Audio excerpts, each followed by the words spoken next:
U Ukrajini i dalje traje rat, 20. dan. Ja se nadam da će pregovori koji su počeli se uspešno završiti i svi se nadamo da će uskoro doći do kraja ovog rata na evropskom kontinentu. A šta o tome misli naš gost, doktor Ratomir Antonović? Vi ste profesor bezbednosti. Hvala vam što ste odazvali našem pozivu. I evo, za početak sam najavila, eto, želimo da se što pre to završi, međutim, ne deluje baš tako. Šta mislite? Nažalost, trenutno nisu optimistične prognoze. Ja sam u početku davao vrlo kratak rok ovom ratnom sukobu u nadi da će to zaista da se završi u nekom kraćem vremenskom periodu i da će nadvladati onaj ljudski razum u smislu da će obe strane zaključiti da je mir od pretežnog interesa za sve. Međutim, kao što smo vidjeli, daleko smo još od mirovnog rješenja i kakvo trenutno stanje stoji, mislim da još u nekom narednom periodu ne možemo govoriti o miru između Ukrajine i Rusije. Kad kažete u narednom periodu, znam da je teško da se predvidi koji je to period zaista, jer sad već smo svi u strahu da ne dođe do eskalacije, one najgore eskalacije, a to je što kažu Treći svetski rat. Pa mi vidimo sve vrijeme pokušaje uvlačenja drugih država u taj ratni sukob. Mi vidimo, odnosno čujemo da ukrajinski predsjednik uporno poziva NATO, poziva Ameriku, poziva Europsku uniju da se uključe u taj sukob. Također vidimo i određene provokacije sa obaranjem bespilotne letjelice na teritoriji Zagreba, znači Hrvatske kao zemlje članice i NATO-a i Europske unije. Vidimo pokušaje da se isprovocira upravo taj Treći svjetski rat i mislim da ako pametno i pažljivo posmatramo sve ove situacije koje se dešavaju i odvijaju na međunarodnom planu, mi tačno možemo da vidimo odakle i sa koje strane postoje te tendencije uključivanja i nekih drugih faktora u sukob između Rusije i Ukrajine. Kad kažete uključivanje drugih faktora, na šta mislite konkretno? Mislim konkretno na NATO i mislim konkretno na Europsku uniju, zato što je Ukrajina u ovaj rat sa Rusijom ušla onako poprilično ohrabrena od strane i NATO-a i Europske unije. I mi smo, ali šta se tu desilo sa NATO? Pa upravo je to suštinsko pitanje. Mislim da je Rusija bila podcijenjena od strane i NATO-a i Europske unije. Jer negdje se sve vrijeme govorilo da je ta ruska moć ruske armije negdje precijenjena, da Rusi zaista ne raspolažu takvom savremenom tehnologijom i opremom kako se to negdje veruje. Međutim, Rusija je u ovom sukobu upravo dokazala da su sva očekivanja i verovanja kad je u pitanju naoružanje i vojna moć te države, da je zaista to sve tako. I mislim da NATO upravo iz tog razloga i naravno Europska unija... Kažete da, izvinite što vas prekidam, da su podcenili rusku moć? Podcenili su sigurno, jer ovo je dokaz da je ruska vojska itekako superiorna. Mislim da čak ni NATO ne sme da uđe u sukob, otvoreni sukob sa Rusijom. Šta ćemo dalje? Evo sad Kijev je na redu, žele da uđu, vidjeli smo u Mariupolju šta se dešavalo, to su strašne scene. Kijev žele da sprema se napad na Kijev. Koji su njihovi razlozi, koji su njihovi ciljevi? Mi znamo, čitamo to iz dana u dan, ali vi kao profesor bezbednosti, šta mislite? Eto, oni često to pominju denacifikacija. Šta bi to značilo i da li je to paravan iza ruske invazije?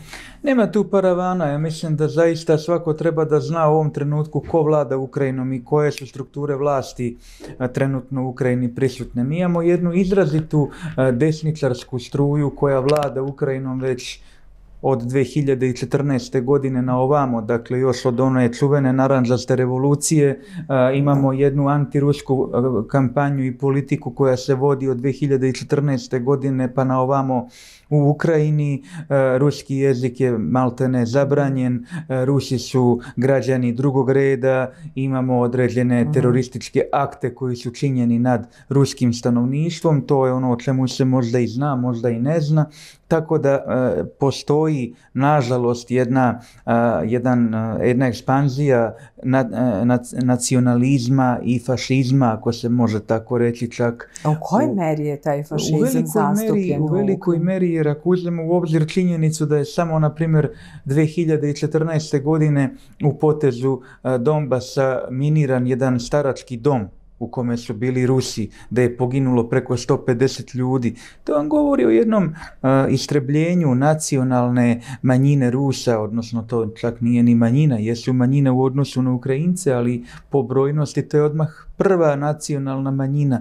Dakle, vi imate jednu antirusku politiku koja je vođena i ovo sad sve što se dešava je samo negde očekivani odgovor Rusije na Ukrajinu, na ukrajinsko ponašanje i delovanje ukrajinske vlasti od 2014. godine pa na ova. O čemu smo vrlo malo i znali, niti čemu se nismo to uopšte znali, jer se o tome nije govorilo. Upravo zato što je negde Ukrajina bila čedo Evropske unije, NATO-a, oni su negde Ukrajinu namerno i čuvali upravo da bi poslužila kao meta za potkusurivanje u ovom sada odnosu sa Rusijom. Ovdje ne treba posmatrati to samo jednostrano kao sukob dve države. Ovo je zapravo sukob Rusije sa NATO-om, Evropom i Amerikom. Pa onda možemo reći šta je Ukrajina kolateralna šteta?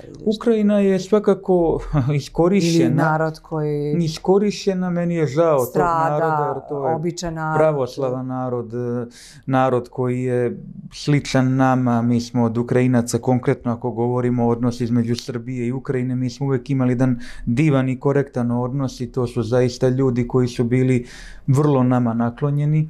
Njihov jezik je, kao što svi znamo, negdje i sličan našem, sličniji mnogo od ruskog jezika, tako da meni je žao Ukrajine, žao mi je običnog ukrajinskog naroda koji je koji naravno žrtva. Evo vidite koliko samo stradaju ljudi, civili. Jeste. Velika je šteta, humanitarna šteta je ogromna i mislim zaista svaki sukob donosi ono što ne želi niko ko je naravno normalan i racionalan, a to su te žrtve, gubici običnog naroda, civila. To je velika šteta i meni je to mnogo žao, ali za to je kriva ukrajinska vlast i ukrajinsko rukovodstvo koje je vodilo i vodi jednu antirusku politiku dugo godina unazad.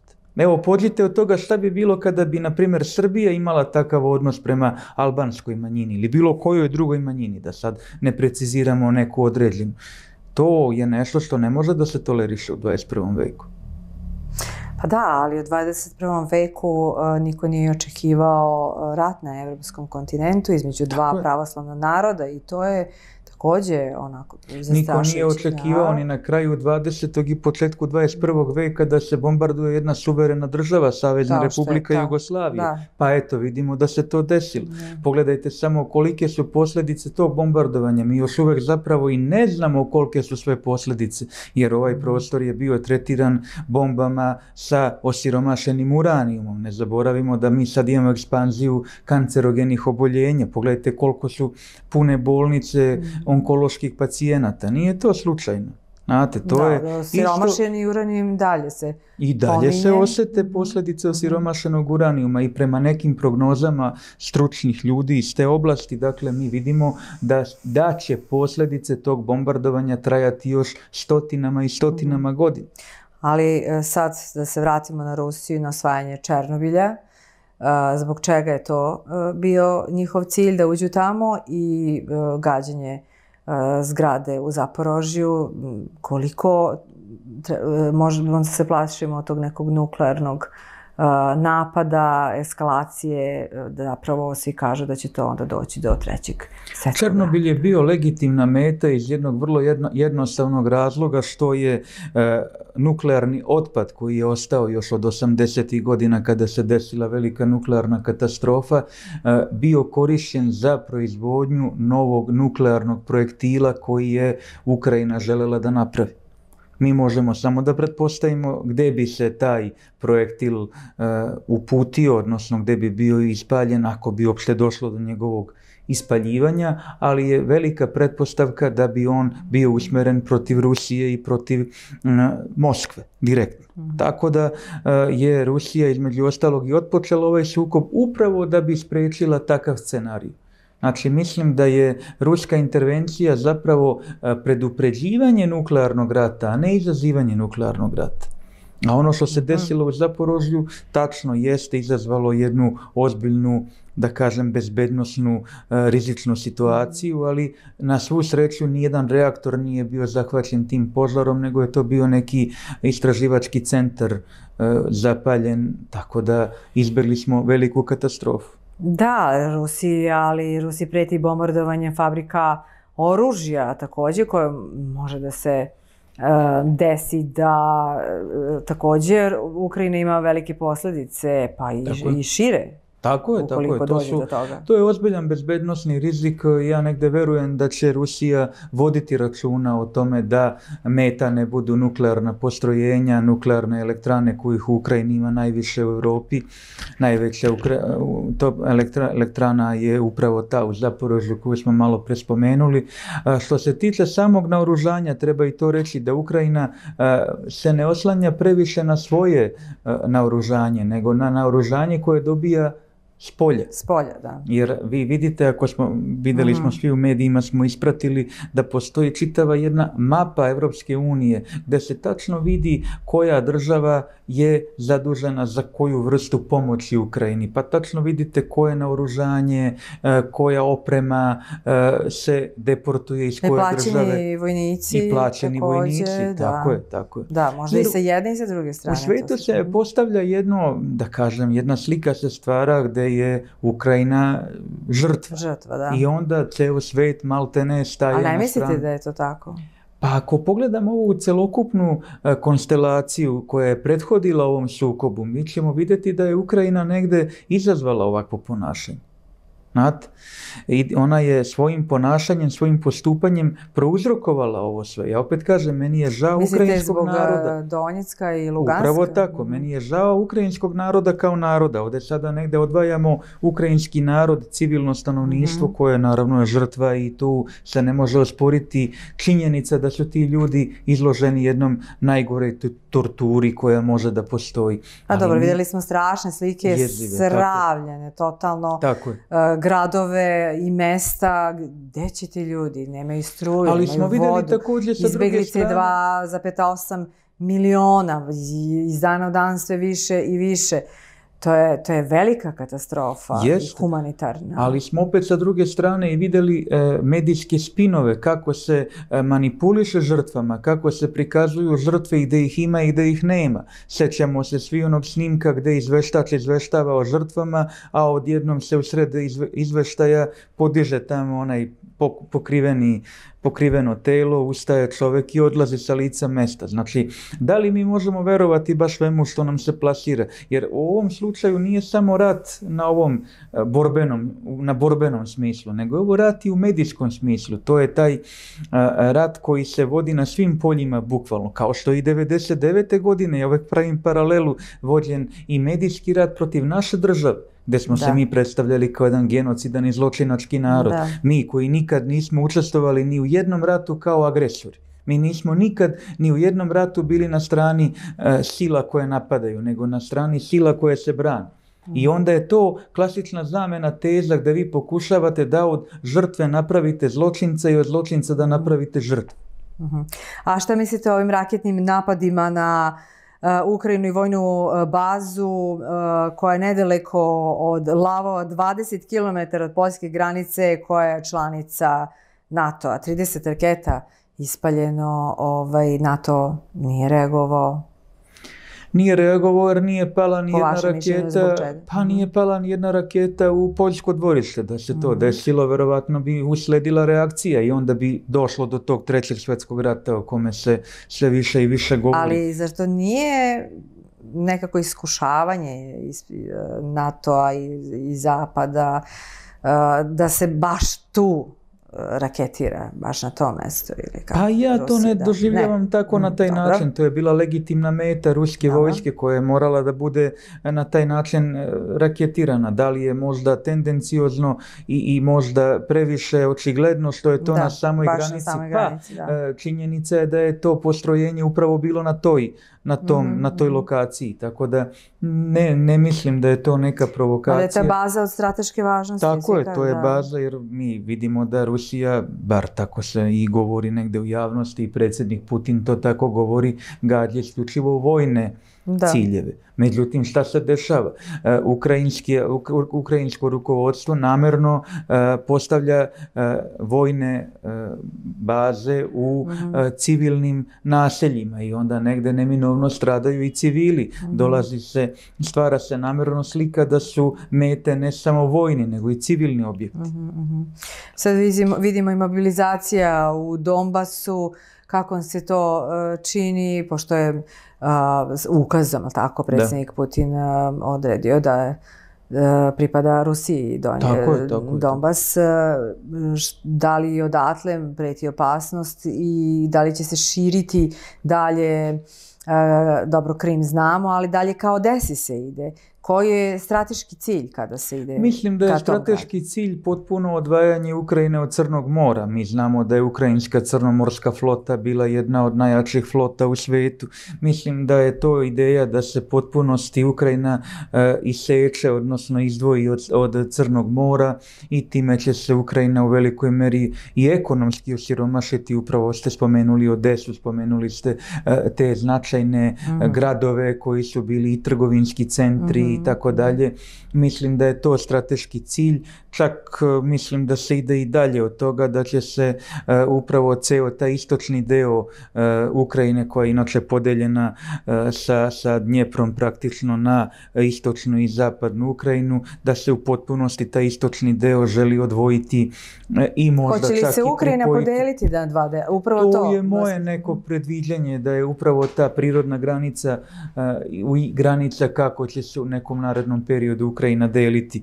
I mislim da će taj istočni deo praktično pripasti Rusiji. Ali to kako može da se odredi na pregovorima ili nekim potpisom, je li tako? To će biti predmet mirovnih pregovora gde će verovatno morati neka od ove dve strane da napravi neki ustupak. Ako obe ostanu na svojim početnim tačkama, prosto ne možemo očekivati da će doći do zaključivanja nekog mirovnog sporazuma.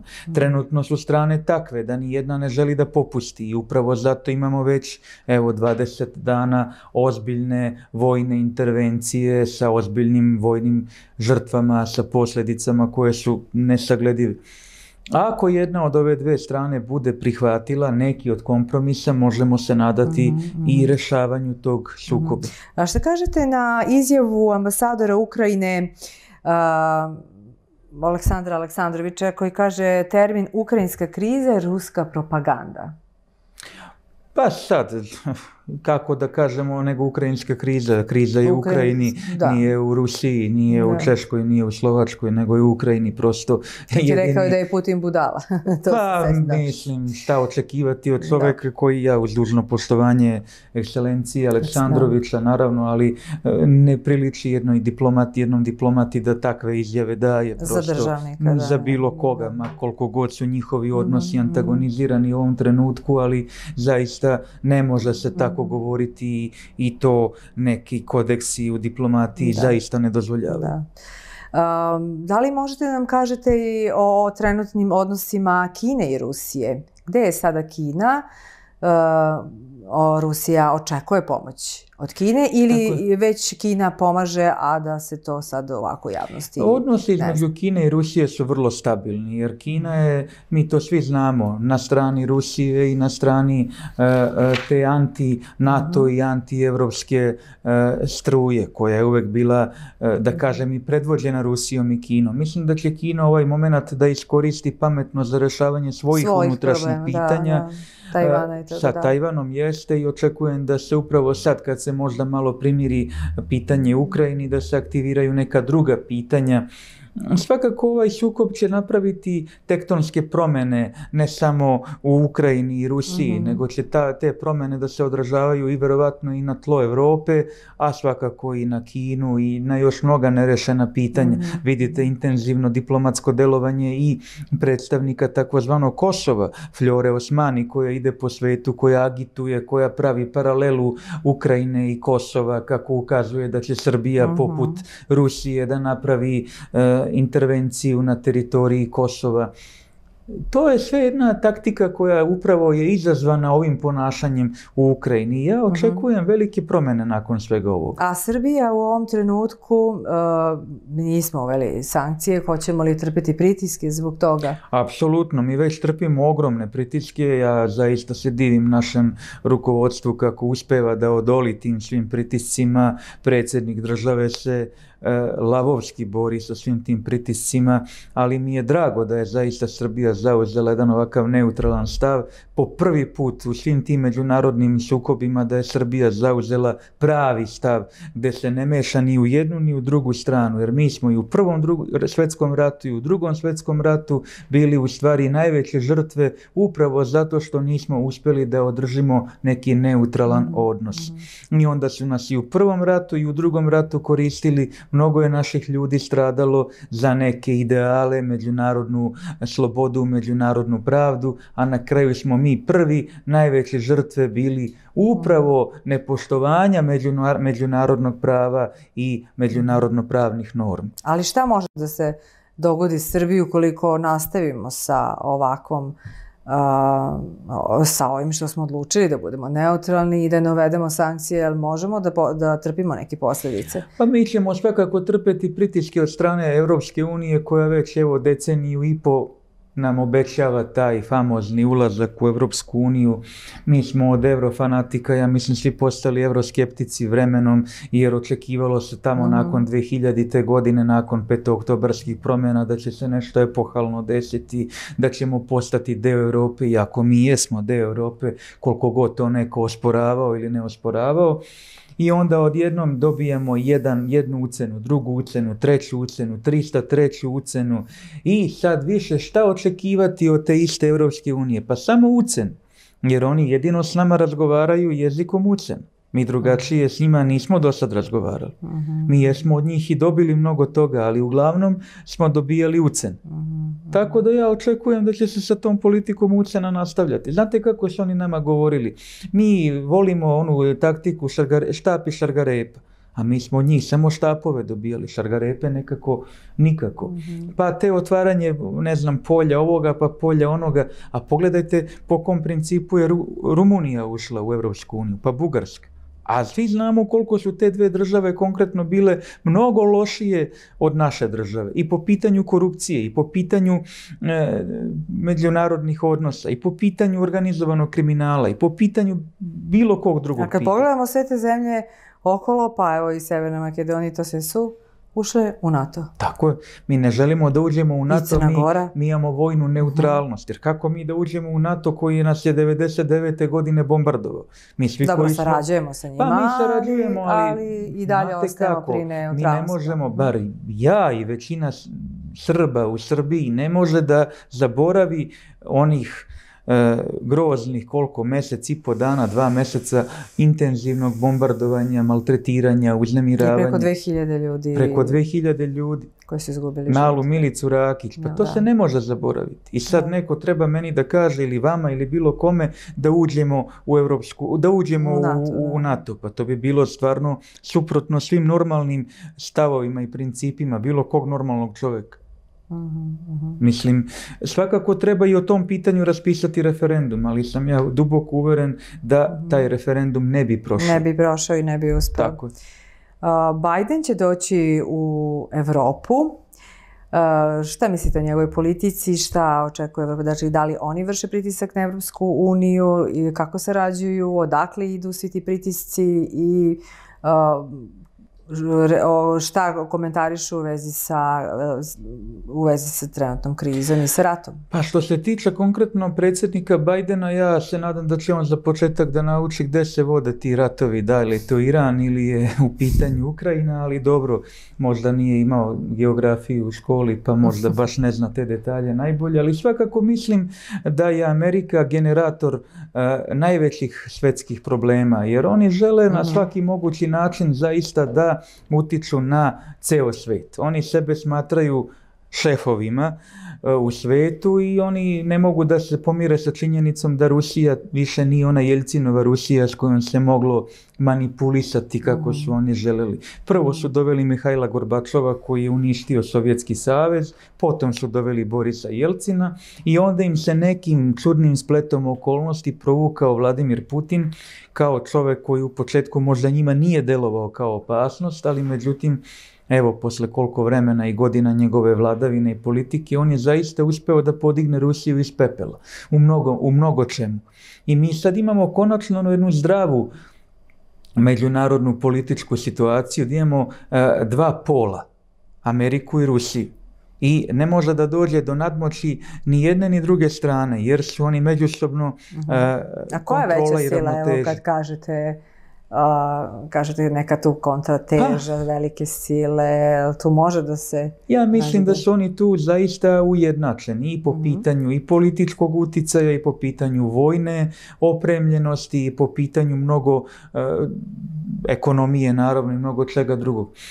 Dobro je da imamo dva pola. Meni je samo žao što Evropa ima uvek tu jednu ulogu mlađeg brata koji mora da sluša uglavnom Ameriku i meni je iskreno žao što mi nemamo u Evropi jednu državu koja je zaista lider u svakom smislu te reči. Naprimjer, možda je bila Nemačka, evo ne, Angela Merkel nema. Angela Merkel je bila osoba koja je zaista podigla autoritet Nemački. Međutim, sad s njenim odlaskom, evo, verujte mi, ja i ne znam ko je sad novi kancelar, ne znam ni kako čovjek izgleda, ne znam ni kako se zove. Jeste. Znači, jednostavno on zove koliko vreme, koliko je kancelar, već je uspeo da unizi ugled te Nemačke koju je Angela Merkel podigla na jedan ozbiljan nivo. Imamo Francusku. Imamo Makrona koji tu pokušava, on pokušava, ali mislim, nema tu moć kao Angela Merkel. Tako je. I vi pored Nemačke i pored Francuske vi nemate zaista više ni jednu ozbiljnu državu koja može da kaže da mi smo Evropa, mi predstavljamo Evropu, Evropa je subjekat, faktor u politici i tako dalje. Ne, Evropa je negde počinjena Americi i to je nažalost tako. Tako da. Ono što se dešava skoro svakodnevno, to su te dojave bombi na letu za Moskvu. Kako to tumačite? Uglavnom su lažne, evo jedinice su upućene na teren i specijalci idu Air Srbije i istražuju šta se dešava. To je neki propagandni rat. To je propagandni rat koji se vodi u neku ruku i protiv naše države, jer jedino vi iz Beograda danas imate direktan let za Moskvu. Da. Naravno da dolazi ceo svet koji ima odnose sa Rusijom, da dolazi ovde u Beograd i da iz Beograda leti za Moskvu. I tendencija je da se tu stvori jedan osjećaj nesigurnosti kako bi ljudi koji žele da putuju na relaciji Beograd-Moskva od tog putovanja odustali.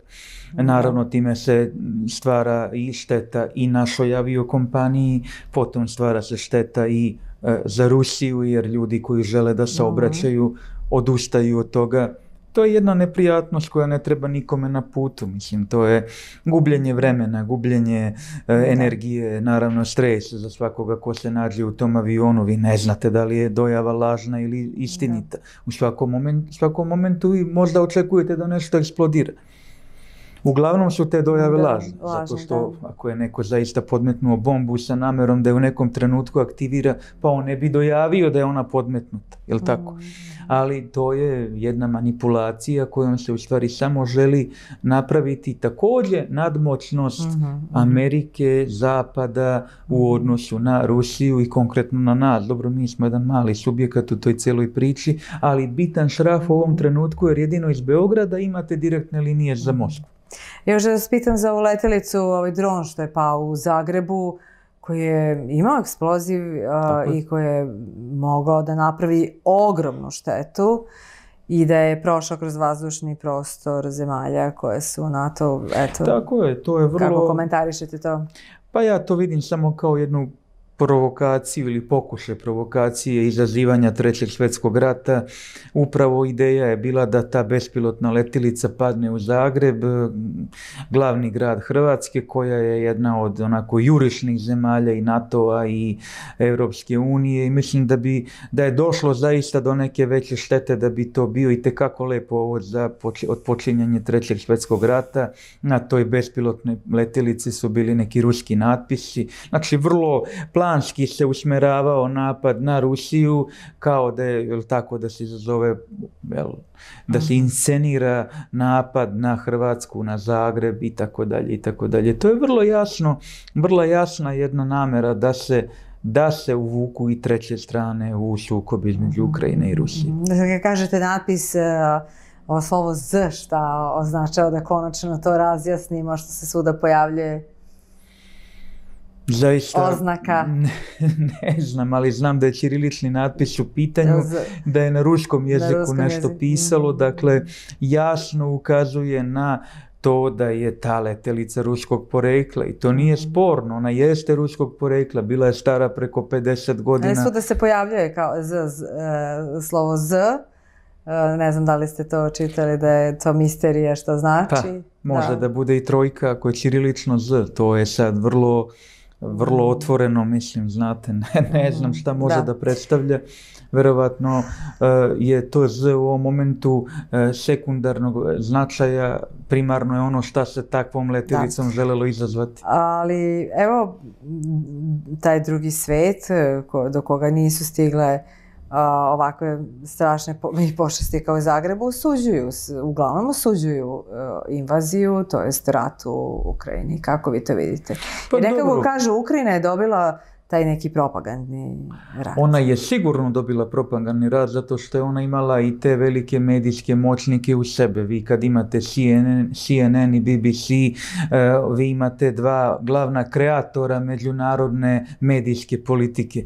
Tako da to je potpuno bilo za očekivati. Naravno da se osuđuje svaka vrsta rata, svaki sukob treba osuditi, to nije sporno, ali ajde da uđemo malo u tu genezu tog sukoba, da vidimo zašto je do tog sukoba došlo. Da li je baš zaista tako to izazvano iz čista mira sa nekim hegemonističkim tendencijama Rusije ili je to možda samo odgovor na neko ponašanje koje već skoro deceniju. Pa po meni je to jedna vrsta odgovora. Sad, da me pitate da li odobravam rat, ne odobravam.